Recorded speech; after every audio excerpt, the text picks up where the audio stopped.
Okay. Well, welcome everybody to the next installment of our weekly reading group. Really excited today to welcome Haoran Xu. He is a PhD student in computer science at John Hopkins University, affiliated with the Center for Language and Speech Processing. He's co-advised by Philip Cohn and Kenton Murray. Hopefully I pronounced those names okay. His most recent research focuses on machine translation, large language models, and cross-lingual learning. He also interned at Microsoft Research, Meta AI, and Amazon Alexa as well. Today, he's going to be going through his work on contrastive preference optimization, a recent paper that he released with some co-authors. So yeah, without further ado, the floor is yours, Haoran. Really good to have you with us. Okay, great. Thanks for the comprehensive introduction. Yeah, so yeah, that's not my part. Okay, my name is Haoran. I'm a third-year PhD student at Johns Hopkins University. So today, I'm really happy to have this opportunity to give this talk. And today I will talk about large language models and machine translation. So as you can see, the topic is when large language models meet machine translation, a new training paradigm. And this is a overall translation from the encoder-decoder paradigm to the decoder-only training paradigm. And the second paper is the contrastive preference optimization, pushing the boundaries of large language models performance in machine translation. So I guess most of you are more interested in the second paper. So I will just give a brief story for the first paper and mainly focus on the second one. Great. So let me give some very brief introduction about what the machine translation model looked like in the past 10 years. So the mainstream model is like, if we want to translate the sentence, I like NLP, for example, into Chinese, the first thing we will do is we encode this sentence into a hidden vector, and then we feed it to a decoder, and we give a very special token, which is like beginning of sentence to the decoder, and then we start translating one token by one. And then this is what we want at the end. So here the prompt is translate from English to Chinese, and then followed by the sub-sentence, I love NLP. And this is where we began to translate. This is really different from the encoder-decoder models. And then the black tokens as the translation output we want at the end. So we just grab this token, we just grab this output and see it. This is our final translation results. Okay, so that's how decoder-only models doing for translation. Now, how's the performance of these large language models? So we test their zero-shot translation performance. With the zero-shot here means we just grab these large language models, like, for example, Llama 2, MPT, these models, and test it on the WMT22. So WMT22 is kind of very standard machine translation test dataset, and we evaluate 5 languages. So German, D here means German, and CS means it's Jack, IS is Icelandic, ZH is Chinese, RU is Russian. So I will just report the average performance of these 5 languages on both from and to these languages. So totally it's 10 directions. Okay, so this is a very straightforward figure. Here we evaluate many large language models, like from the OPT, Bloom, Farrakhan, Llama 1, Llama 2, and MPT models. And also we include the GPT 3.5 Davinci, GPT 3.5 Turbo, and also a very traditional encoder-decoder state-of-the-art multilingual translation model, which is called MetaLab 10 billion model from Google. So 10 billion means it has 10 billion parameters. So we can find that actually there's a large gap between this open source 7 billion model and the GPT 3.5 and the conventional encoder decoder strongest model. So there's a large gap. So there's something we can do to fine tune them, right? So this is what we do in the first paper. So what we can do to close this gap?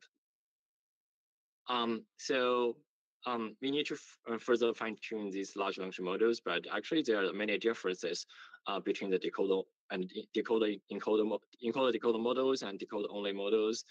For example, encoder-decoder models, when we are doing translation, actually this is non-causal in the encoder part, but the decoder-only model is totally causal. And for encoder-decoder models, we need a lot of parallel data set. Parallel data means we have a large number of a pair of sentences. Each pair is kind of translation for each other, and it is basically the reason that we use them for supervised fine-tuning for the encoder-decoder model for machine translation. But decoder-only models, they are basically is training on a lot of monolingual data set. So actually, there's a lot of gap here. So there's many challenges for large language models in machine translation. Very quick question. So Sorry, yes. very question. With the encoder-decoder models, were they typically always trained purely on the task of translation, or are there other encoder-decoder models that are trained in this autoregressive way first and then were fine-tuned for LLMs? Like, is it just an architectural difference, or is also like a training paradigm difference that's being compared here? Yeah, good question. So actually, I will not say it always, but in most of the time, encoder-decoder models, they're training just for translation from scratch. Yes. And also some people, sometimes like MT5 or T5, they were firstly doing some pre-training at the beginning and then do the machine translation task afterwards. So, but still not on the same scale as the kind of massive autoregressive training of the foundation models typically, I guess. Like the amount of training data, I guess, for the foundation models is typically bigger than it was for the kind of language translation specific training data sets of the left, I guess. Yes. So I guess it's kind of two differences. It's like kind of an architectural difference, but also almost more importantly, the kind of massive autoregressive pre-training is one of the big differences between these two paradigms, basically. Yes. Yeah. That's true. Yeah. Yeah. Great. Cool. So yeah, there's some unclear questions that we need to answer that before we want to fine-tune the large language models for machine translation. At least when I was doing this project last year, this is like a total black thing. So firstly, what the training objective to use? Should we use causal language modeling, or should we use some non-causal objective like prefix language modeling, or mixture of the anoisers, and the should we continue fine-tune the large language models on a lot of parallel dataset as usual, like as what we did in the encoder-decoder models in the like a past decade, or like what prompt should we use? And the large language models are large, 7 billion, 13 billion. Should we use forward fine-tuning or lower fine-tuning? So basically, I believe like these questions are basically well solved like in many recent papers, and I will just give you a very detailed answer for the second questions and skip the others, and I will just give you directly give you the answer for the other questions. So so what training objective to use? So the answer is always causal language modeling, because it was used in their pre-training stage. If we suddenly transfer to the other objective, the model will have some performance degradation. And I will answer this question later. What should we also using a lot of parallel dataset for fine-tuning large language models? And what prompt should we use? So after trying many prompts, we found that this one works best. Like translate this from, for example, translate this from Chinese to English, and followed by a colon, and the next line Chinese, and a colon Chinese sentence, and next line, and the English colon. So this will instruct the model to have some good translation afterwards. And as for the full weight fine tuning vs lower fine tuning, we find that they actually perform very similarly. So okay, so let's answer the second question. So how much parallel data set do we need? So is more always better? So actually, this is a very interesting phenomenon we found in the paper. Um, so we set many data points here, different size from 0 to 20 million. So each point here means the total number of parallel data set we use for training the model. And the we train two different models. One is MPT 7 billion, and another one is Llama 2 7 billion. So blue curve is MPT 7 billion models, a 7 billion model, and actually we can find that it has a very healthy tendency that with more parallel data set is used for training, it can get better. But for Llama 2 7 billion, it's a different story. So it get peak when it use 10,000 parallel data set, which kind of is very small. But afterwards, if we are using more parallel data set for training this model, the performance starting degrading. So we hypothesize that it is very possible that Llama 2 this translation direction is from English to Russian. So we hypothesize that Llama 2 already has some good knowledge for Russian. And that's the reason why it can get the best performance when we are using just small number of dataset for instruction tuning.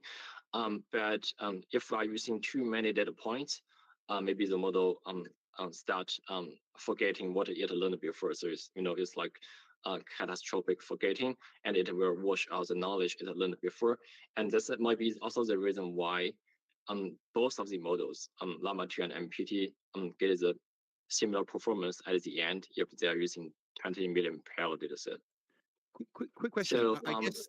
Sorry, I know I keep going with questions, but quick one. Is this like for a fixed number of epochs? Because it doesn't really make sense if the increased diversity of the data set would make it get worse. I guess probably kind of the epochs stay the same, and therefore a larger data set, a larger training data set size means more training steps. Is that correct? No, actually, we are not fixed the training steps. Actually, we are just training them until convergence. So we also have a valid loss. So we just train them until convergence. And how do you select the 10K versus the 100K versus the? Oh, you train it until convergence but what do you mean convergence on the training set or convergence in terms of the validation set plateauing? Oh yeah, I mean, so there's different data points.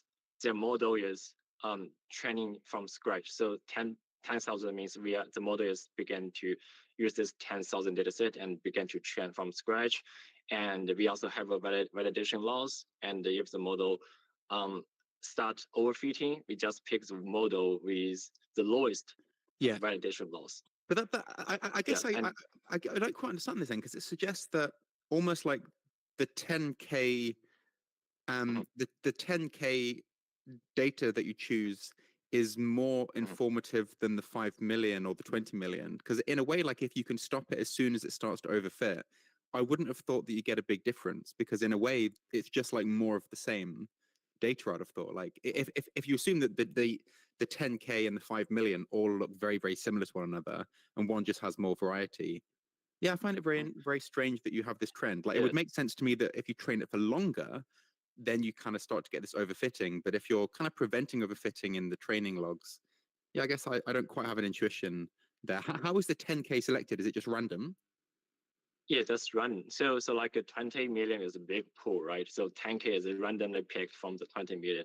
So it is really everything is possible that 10K is like a more informative than the 5 million, or maybe it's like it can present the that's maybe, kind of what I might think, because it's kind of 82 versus 79. So I guess we're talking about kind of 3, but that's quite a lot. It's just quite strange to me that if this doesn't correlate with more training time, and it just correlates with more diversity in the data that's used, it's kind of surprising that the 10K does better than something bigger. But yeah, that's very interesting. Yeah.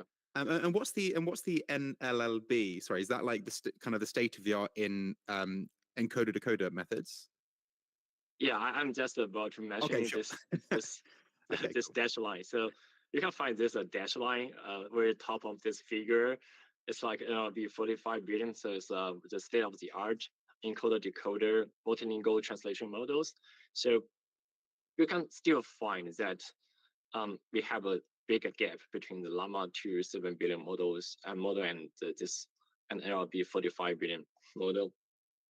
So a very annoying thing is it looks like whatever the training data size we use, like 20 million or 5 million, whatever the data size we use, we still have this gap. So what should we do to close this gap? So which means just the training on the parallel data set looks like it's not a wise way to do. So it must something we miss, and we need to change the training paradigm. So this is comes up to our new training recipe. So the first motivation is large language models are trained on the English-centric dataset, and it lacks the knowledge of the other languages. So it should learn more like general linguistic knowledge before we want it to do the translation. And the second motivation is looks like 10,000 parallel dataset is sufficient. So why not we just use small but very high quality dataset for training? Okay, so our new training recipe, step 0. So I just want to tell you guys that we are using German Jack Atlantic Chinese instruction for our steps and for our experiments. So why I mentioned the average performance, so that's the average performance of these 5 languages.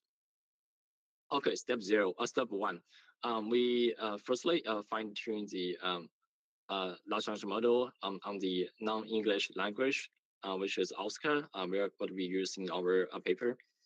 And the second step, we use the WMT test set from previous years, so from year 17 to year 20. So it's test set, so and it's human written. And we are using Flores Devan test set for training, so which results in 50,000 dataset in total for instruction tuning. So our base model is Llama 2. So after using Llama 2 in our new training recipe, which results in our model, we called it Elma model. Okay, so what does performance look like now? So we can first look at these black points here. So it covers the 0-shot performance of the Llama 1 and the Llama 2, and it also has some performance of the priori studies like Bailing or the Big Translate. So this black point, I'm finding a laser. So this black point, Llama 2 7 billion is our 0-shot performance of Llama 2, and it's our beginning point. So we just jump from here to here, and this one is the NLB 45 billion model. Is the purple dash line we see in the previous figure. So it's already a surprising recipe that we can jump from here to here. Where I really thanks to the it should learn more multilingual information at the beginning and then do the high quality parallel data fine tuning. So okay, let's do some evaluation study on the importance of the quality of the parallel dataset and the monolingual dataset. So this little blue bar here means the blue means we are using 0 monolingual data, and the none here means we are using 0 parallel dataset. So it's like basically it's a 0-shot performance of the Llama 2, and random here means we are using some random parallel dataset, picking from the very large training parallel dataset pool. So we can have some performance here. And filtered means we are not just random pick the parallel dataset for instruction tuning. We actually we using some filtering strategy to get some higher quality parallel dataset, and we get some better performance. And the human written means we are using our WMT and Flores dataset, which has the highest quality. So this tendency tells us the importance of the quality of the parallel data set. If we are using higher quality, we get a better performance. And the orange bar here means if we are firstly doing the monolingual data fine tuning on the other languages, we can get much better. So that's a very important thing we need to do at the beginning. Okay. Just to quickly understand that, sorry, because I think I missed that bit. So the monolingual data set means that you go from English to one of these 5 languages. And is that why it's mono? Because it's going from English to one other language? Is that basically what it means? Sorry, this is something I missed while making the slide, so we don't have this slide. So basically, this number I was doing is like these are the average results from English to the other, but now it's like the average results for the other directions. So you can basically ignore the English to others. And the monolingual data just means we are doing the monolingual data fine tuning at the beginning, which covers the 5 languages. So what does that mean exactly? Sorry again. So is that fine tuning it to translate from language A to language B, or is it just fine tuning it to kind of understand and complete kind of Russian text or Chinese text and so on? I didn't fully understand what that data set looks like. Oh yeah, it is the second one we are saying. So we just the fine tuning on the pure text. So it's just like Russian. here's some Russian start text, predicts the second half of it, and so on. But you do that in batch. So do you do that for all 5 languages in like at the same time? Like or do you get like 5 different fine-tuned models? I guess you have one model that's fine-tuned to be able to complete text from those 5 languages. Is that correct? Yeah, we pick one model, which is Llama 2, right? Simultaneously training on these 5 languages together. Okay. Just the so the mono refers to the fact that each prompt is just one language and it's just completing that one language. Okay, and sorry, I know you've already explained this, but I did. So then, and then the difference with the parallel is, sorry, what exactly? So basically we have like 2 steps, right? So the first step is monolingual data fine tuning. So it's like what we discuss, like we pick different language, we take just languages and do the fine tuning just on the pure text.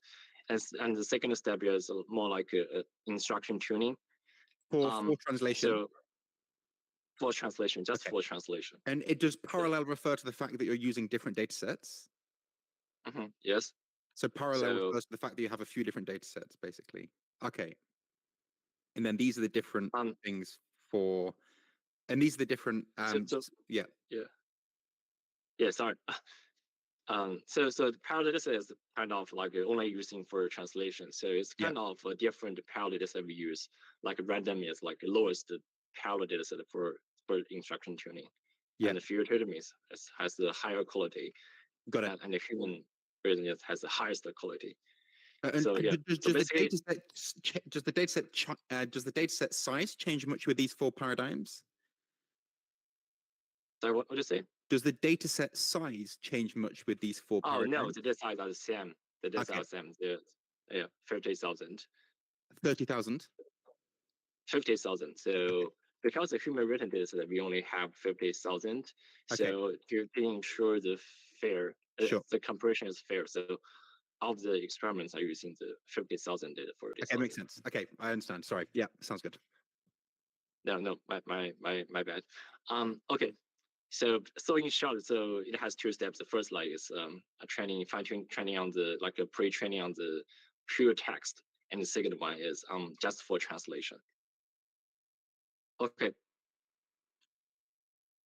So in the second step, we are just using the supervised fine-tuning only for the machine translation task. So can we find some better instruction tuning method? So that's what we did for the second paper. So the first paper is will appear at ICLEAR 2024, and the second paper is still on the review, and it's about contrastive preference optimization. Okay, so let's reconsider the supervised fine-tuning objective, which is basically mimicking the goal reference. So actually, the performance can be kept by the quality of the goal reference. So now we compare the quality of the goal reference and some translation outputs from our LLM models and the GPT-4. And for example, here we have the cell sentence in Chinese, and we have a translation output from the reference and the translation output from the Elma and translation output from the GPT-4. So the reference means it's like human written. So it's like a gold, this is like gold target. We usually use for supervised training and for evaluation. And actually, it's not always, it's not flawless. So in this case, the reference, it missed some information in the self sentence. So the part highlighted in the system generated sentence is what the reference miss, the information it missed from the self sentence. So which means it tells us the human written translation may not be perfect and it maybe has some problem here. So we did a more statistic investigation for how many sentences that from the system generated is better than the reference. So we are using a metric called XCOMIT. So it's XCOMIT is a kind of reference-free evaluation metric. Which reference-free means it does not need a reference to evaluate your translation output. So given a cell sentence and your system generated output, it can give a score that to say how good your translation is. So we use this model, which is a 10 billion model, is also very large, to evaluate all the outputs from the WMT22 results dataset, and this is the average results for these two different models and the reference. So it tells us the Elma and GPT-4 is better than the reference on average, based on this reference-free model. And it's like even 30% of the Elmer generated sentences is kind of better than the reference, and like 45% of sentences generated by GPT-4 is better than the human written reference. So it's a kind of large proportion here. And we also have another evaluation-free metric, which is called KVXXL. It also has the similar performance that tells us a big proportion of the system-generated translations are better than the reference. Okay, so maybe it's not 100% correct for this evaluation metric, but at least tells us there's some big number of sentences generated by these strong translation models is better than the reference. Okay, so how to utilize this high quality system generated data? So a very straightforward way is just using supervised fine tuning on this preferred translation dataset, but it's not the optimal way, because we believe the model needed to learn how to reject this good but not perfect translation. So imagine that your translation model is good, but it sometimes always generates some translation with some minor problems. It's very annoying. So we believe like using some previous learning can help us to fix this issue. So we build our preference dataset. So given a cell sentence, we have and we also have a reference-free evaluation metric. So it can be the average score of the KV and the XCOMIT. And we have three translation outputs, one from GPT-4, from Elma, and from reference. And each of them has a score. So we use the one with the lowest score as the preferred translation, and the one with the highest score, we use it as the preferred translation, and we just ignore the middle one. Okay, so we built this preferred dataset based on our Flores 200 dataset, which is like 20,000 data points at the end. Okay, so now it comes up our contrastive preference optimization, like how is a way how to train this preference dataset on our Elma model. So a very straightforward way we can think about to use the preference learning for machine translation is a DPO, which is direct preference optimization, a very direct way for the I or HF, but in our case, it's more like I or AIF. I guess most of you sitting here knows maybe knows the DPL and the I or HF better than me, but I will just give you a very short background of like what is the loss function of DPL looks like. So the pi theta here is learnable policy, and the pi reference here is the reference policy, and the YW here is the preferred translation, and the YL here is this preferred translation. So what a DPO doing here is it wants to maximize the log probability of the preferred translation and then decrease the probability of the dispreferred translation. But it's also very annoying because we need to double our memory cost. So imagine you are training a 13 billion model, and your learnable policy is a 13 billion model, and you put it in your memory, and your reference model is usually also began at the starting point, which is also a 13 billion model. So you need to store these two models simultaneously in your memory. So it's an annoying thing. And another annoying thing is you need to double your time cost because you need to sequentially do the computation. So you need to firstly get the outputs of the learnable policy, and then get the predictions outputs from the reference policy. So which means your time also double. So is it possible to remove the reference model here to approximate the DPO loss function? So the answer is yes. But why? So I will firstly give you a very the highest intuition here why it works, and then I will explain it in detail. So in what case the loss function above will be the same as the loss function below? So it's in the case that the reference policy is uniformly distributed, which means whatever the preferred translation or dispreferred translation you give to the reference model, it will have the same probability. So these two terms will be cancelled each other out, and then it's boiled down to the loss function below. So the loss function below, which is in detail, it's a special case of the DPO where the reference model is uniformly distributed.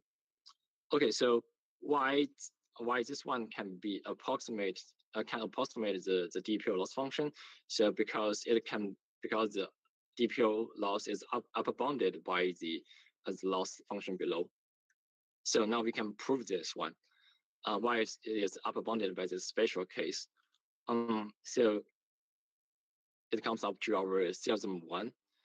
So the loss function plus a constant. We can ignore the constant because it's actually the same optimization. So, but anyway, it is useful afterwards.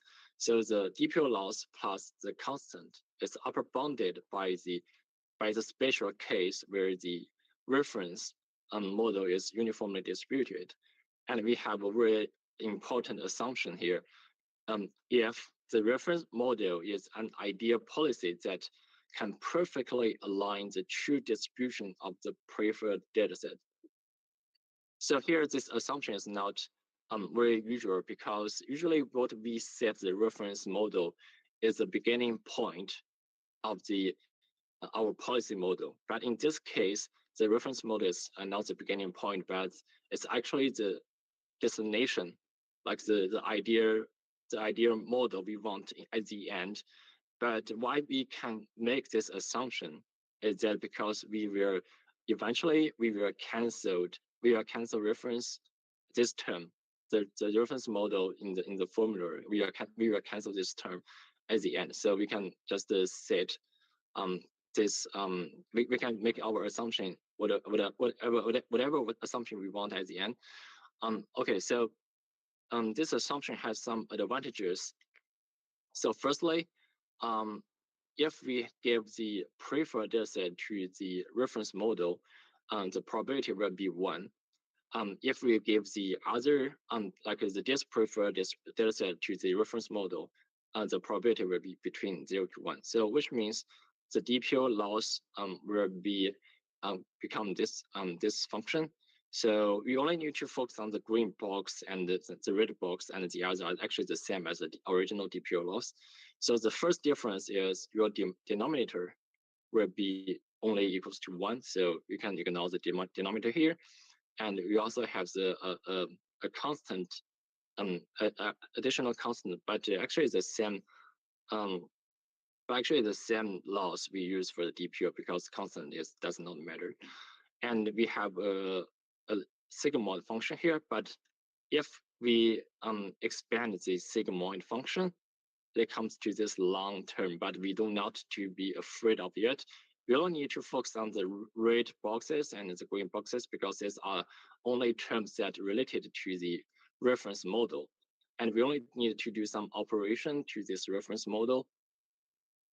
So the first red box here, which is the reference model output given the preferred dataset. So actually this is a constant, because the reference model does not include any gradient updating or gradient calculation here. So if we set the constant to be the negative number of the first black box, these two will be canceled each other out.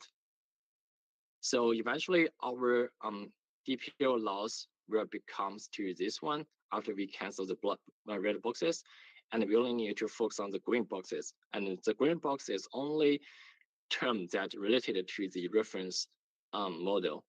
And actually recall that given any preferred dataset to the reference model, this term is between 0 to 1. So we just upper bounded this loss function to this one after setting this term to 1.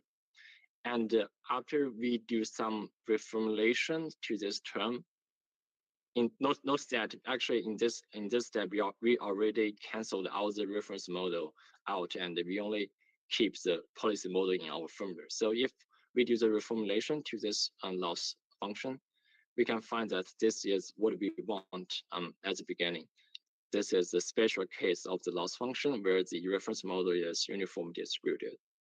So so in short, actually what we have proved here is the DPO loss is upper bounded by the special case where the reference model is uniformly distributed.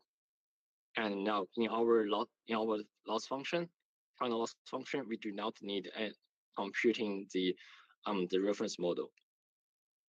And actually we also have an additional constraint, which is a more straightforward and strong signal that we want to prevent the model from deviating the preferred data distribution. So it's basically our spatial, the DPO loss is a spatial case, and under the case that we want our reference model with the preferred data distribution, and the Kerr divergence between the reference model and the policy model to be very small, and is very smaller than a positive number. So actually this one is equivalent to the this loss function. So it's composed of two terms. The first one is our preference loss function, which is the approximation of the original DPO loss, and another one is the simplification from this constraint, which is the negative log likelihood of the preferred dataset on the learnable policy. So it's actually another term for the supervised fine-tuning. Okay, so this our contrastive preference optimization is composed of these two terms. Okay, so now what's the performance look like now? So it's still the same figure. So we actually add more strong baselines here. For example, GPT-4, Google Translate, or the WMT winners, and the GPT 3.5 and the MATLAB 10B. So this is where what our model, ML model, the version 1, and we just jump here from here. So now our model is like comparable to the GPT-4 and some kind of better than the Google Translate or some strong state-of-the-art multilingual translation models. Cool. So I guess maybe you are more interested in the numeric numbers for the DPO and the CPO. So actually in this table, you only need to focus on the dash line here. So the row above the dash line is our baseline. This is the starting point, the LLM model we began with, and the yellow number here is the and the yellow number means we get worse, and the blue colors means here we get better. So the first baseline here we have is a supervised fine tuning on the preferred dataset. So because we need, the supervised fine tuning on the preferred dataset is kind of important baseline because we want to know supervised fine tuning is if we only do the simplest way to do for the preferred dataset, how the performance look like. But the answer is it does not look like good because we have some numbers drop for some languages, although we have some numbers increase for some languages. And for the DPO loss, actually, the number does not looks like good because basically all of them, the DPO loss does not give the performance improve, and the CPU loss is basically always gives improvements for the compared with the baseline. Okay, so let's do some analysis. Analysis 1, so does the quality of the preferred dataset matter? So we consider a baseline where the preferred dataset is manually created by noising the preferred dataset.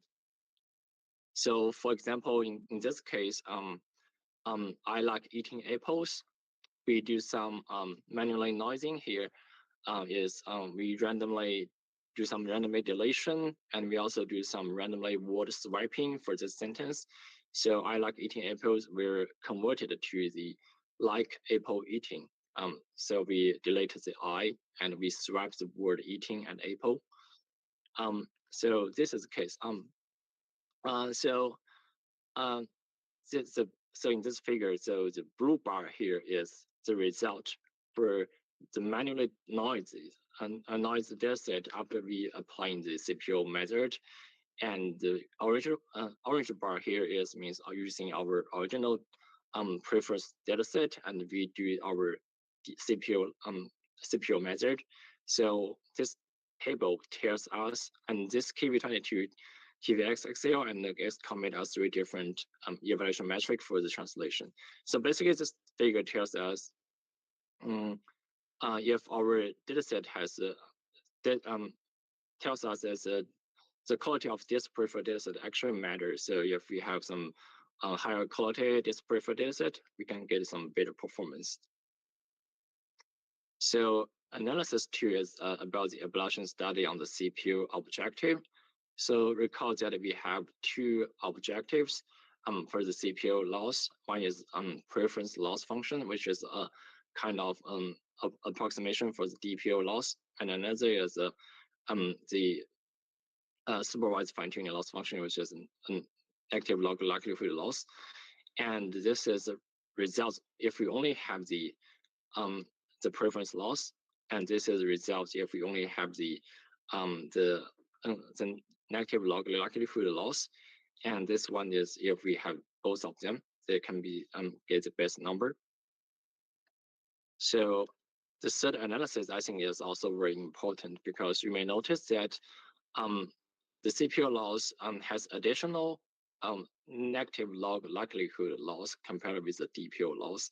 So what if the DPO loss only also has this NLL loss? So in the first row is the DPO loss function, and this results higher is better. And the second row is if we have the DPO loss plus the NLL loss. And actually we can find that it gives the DPO loss a big jump. And it's kind of already comparable to our CPO loss. So it's also normal because the preference learning of the CPU laws is kind of approximation of the DPU laws. So that's the reason why it can. Uh, so that's the reason why the CPU loss result is comparable, is similar to the DPU loss plus the NL loss. So which means the failure of the DPU loss is not a problem of the DPU loss itself. It's a problem that it does not have the NL loss for training in the machine translation task. So so some takeaways here is non-English monolingual pre-training is important for the large language model-based translators, and the data quality, even small, and even it is this preferred data set, is also very important.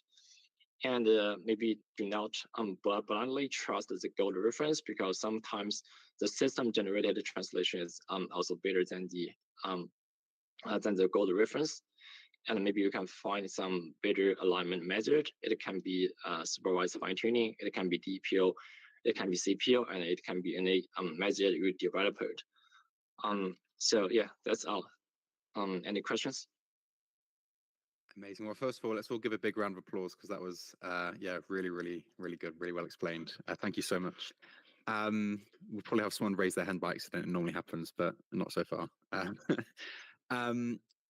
Cool. Well, yeah. Well, I certainly have questions, but I guess first of all, are there any questions from anyone in the room as a starting point? Otherwise, I'll certainly dive in. And obviously, if you have a question, feel free to just raise the hand. Let me have a quick look if there's any on YouTube as well, possibly.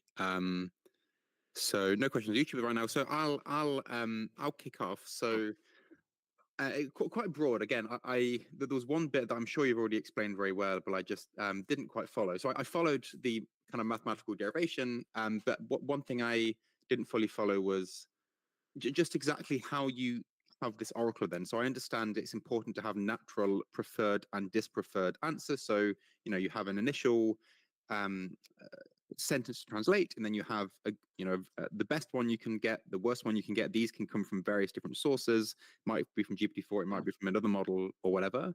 Just I didn't fully follow, how is that, where is the oracle coming from there? How is that scoring done? Yeah, it was here. So sorry, what is it that is deciding what is it that's scoring these? How do you do the reference-free evaluation again? Okay, it says here you use average score. So I'm not super familiar with the translation field in general. So what does that mean exactly? How are you getting these scores? Yeah, so basically, actually, you can imagine that the number is from some AI system. So actually, it's a reference-free model, like Kiwi XXL or the Comet XXL. But are these like very good discriminative models? Because in a way, it seems like we have this amazing discriminator, but we don't have a generator to go along with it. Like, because obviously, if this is like the ground truth signal that's driving everything.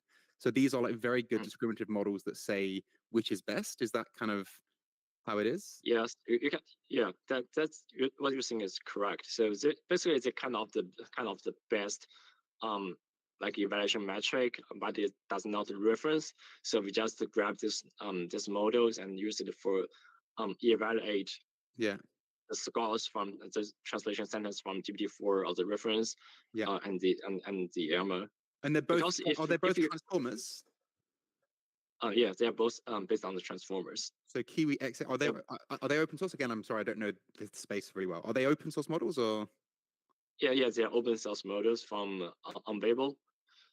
Okay, so that's interesting, because I guess it's just this general thing in like the discrimination. I mean, like discriminative tasks are much harder than generative tasks, in so much as like it's easy for somebody to say what looks like a good painting and a bad painting, much harder to do the painting yourself. And I guess the same analogy carries over into detecting good or bad language translations versus actually doing them. I guess that's one way of thinking about this. So we have this ability to have a very strong oracle-like scoring function, and then we're kind of trying to distill. You can almost think of it as like trying to distill that knowledge from these Kiwi XXL and X, XXL as effectively as possible into the generation process, basically. Yes. And you find that this kind of this contrastive approach that kind of explicitly says this one is bad, this one is good, and kind of trains it accordingly. It says, don't do this, and it's a contrastive loss. Like that's better than anything else. Is kind of one of the high level findings, really. Yes, that's true. So that's why I said it's like kind of RL ARF. So it's like the reinforcement learning from the AI feedback, but not from the human feedback, because these numbers are from the discriminators. So that's why I said it's ARF. Yeah. No, it makes sense. It's kind of like it's almost like a form of knowledge distillation from these discriminative AI models and getting it into then a generative process with a contrastive losses. It's I think it makes a ton of sense. How and the other thing I didn't fully follow is the gold standard that you're saying don't trust the gold standard. How would that typically be done then? Like if we weren't using this as the scoring function, what would the alternative be? Because it seems like now that methods beat the reference. What would a reference-based evaluation look like typically? So actually this kind of new thing that so actually we don't have a really like a typical way to tackle with this problem, because we just recently find that I mean it's not the usual thing that the reference and the system generated sentence is better than the reference, because we usually think the reference is the best and the reference is the gold, and we should not like we should not doubt the quality of the reference, but that's what we found new, and actually that's what we are still investigating. Like, what if the reference is worse than the system generated sentence? What should we do? How would the reference work then? Does the reference just look like a fixed static data set, or is it just some very good model like Google Translate that's proprietary or something? Like what would an example of a reference be? I don't fully understand what was being done before. It's a human written translation, so it's like I give you some sentences, and you do some translation for me, and I 100% trust you. So this is the preference. Yeah. Okay, got it. Okay, makes sense. Oh, that's interesting. So, I mean, it also kind of brings into the idea that maybe machines are getting better than the average kind of translator work done or something like this. Is almost like what it could imply if we're getting better than the references. Yeah, really interesting. Do you think that this kind of contrastive learning generalizes to other kind of LLM domains? Can you think of any other kind of really obvious low-hanging fruit tasks where this kind of stuff applies? Yeah, I think definitely it can apply to the other tasks. I feel like the constructive or in general the preference learning definitely is the future of the large language models, and it definitely I already see many papers they are doing similar things on the other tasks. So I believe this kind of constructive learning should work for the other tasks, because and I think it should be kind of better thing, because you do not need like you do not install the two models in your memory and do the computation sequentially. So I think something good things here.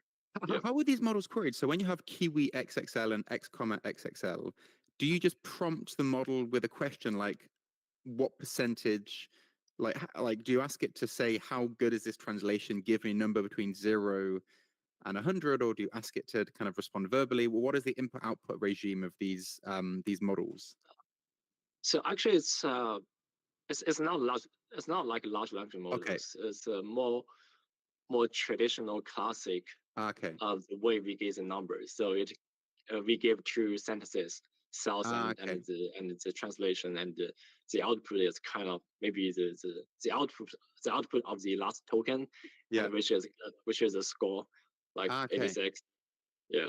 And how are they trained? Yeah, really this about something about their paper. Yeah. Do you have any idea? Do you know if they just train it on huge amounts of supervised data, or? Yeah. I have some idea. Some highest intuition here is like they also have some the reference. Is one is self sentence and one is translation. One good translation, one bad translation, and they also do something like contrastive learning, and but they have a score here for the output, and which is kind of supervised learning.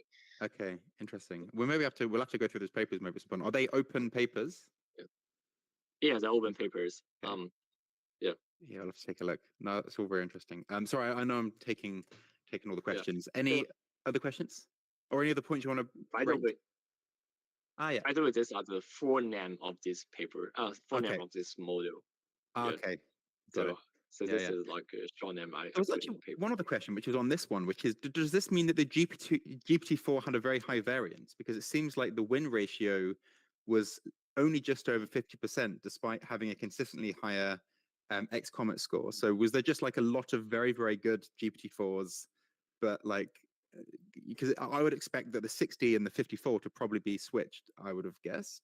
But does that just mean there was a high variance on GPT-4?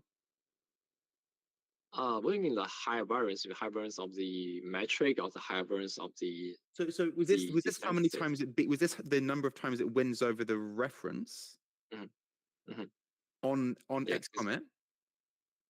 Yes. Yeah. So I guess it's just given that the score is 89 for GPT-4, and it has a lower win ratio than Alma. Oh yeah. I would just guess it has a high variance then, because the mean is kind of high, but the number of times it beats 85 seems to be less. So I guess it's just got kind of a high variance. I think that's possible. Yeah, I think that's possible. But I didn't take a closer look at what actually happens, because there are like thousands of sentences here. So, it's just obviously probabilistically you'd have guessed them to be flipped. But that's interesting. Maybe like GPT-4 is just like amazing, like a small percentage of the time, which really like disproportionately drags the average up, but actually it kind of wins less. But anyway, that I don't have any other questions from anyone in the room at all, or? Okay, no one's feeling confident enough. Well, that is probably good timing, because we're about at time now. But that was really, really amazing paper, really interesting. It's definitely given me lots to think about in kind of training of LLMs and everything. Let's just give another round of applause for Haoran. So again, let's see if anyone raises their hand by accident. Probably not. But it was really great having you. Well, obviously, if you do any more, well, as I'm sure you will, lots more great work. So, I'd love to have you again in one of the reading groups at some point. But have a good evening. I know it's very late where you're calling from, so it's probably about midnight now, I think. So we'll let you get to bed. But it was great having you, and have a good day, everybody. Thanks so much. Thanks. Yeah, it's great to be here. Yeah, thanks. Thanks for the invitation. Of course, you're very welcome. It's great having you. All right, thanks a lot. Bye, guys. Bye. Thank you.